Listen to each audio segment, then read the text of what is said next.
total wreck na cellphone? Kaya pa ba ma-repair o ma-retrieve ang mga data and files? Tara, try na to. Let's go! Hello mga ka-fix, this is Engineer Aladdin, a licensed electronics engineer and a licensed electronics technician, the owner and supervising tech of Gadget Fix Saman. Nabuak ang LCD, backlash, mainframe, o center frame. Maugid ni ang nahitabo sa usa ka gadget nga nadala diri sa Gadget Fix Samal. Ana si customer, natagak daw iyang cellphone samtang nag-drive siya sa iyang motor. Pagkabantay niya nawala ang iyang cellphone, gibalik niya og gisubay sa dalan kung asa siya niagi. Pagkakita niya, guba na kay ognaw ang iyang cellphone. Wala nagulay pag-asa, pero kay importante kay mga files, gidala niya diri sa Gadget Fix Samal. Pag-check na mo, may gani buhi pa ang motherboard ug battery. Wala jud nawala ang mga data ug files. Oh my God!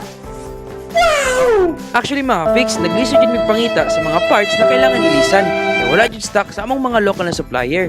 Nag-order pa mi online, mao medyo nadugay na mo repair kaning cellphone na. May na lang kay dili ni rush ingon ni customer. Pero every progress nag-report jud mi kay customer kay para dili niya maisip nga wala na mo ginatry og repair ang iyang cellphone. After naabot ang mga orders online, amo day ning gitaod sa cellphone ni customer.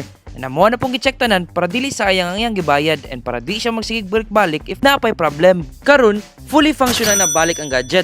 Ready na kayo gubaon o gusab. Ay, gamiton day o gusab.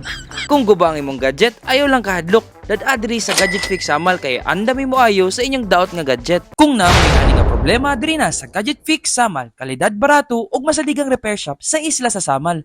Let's go!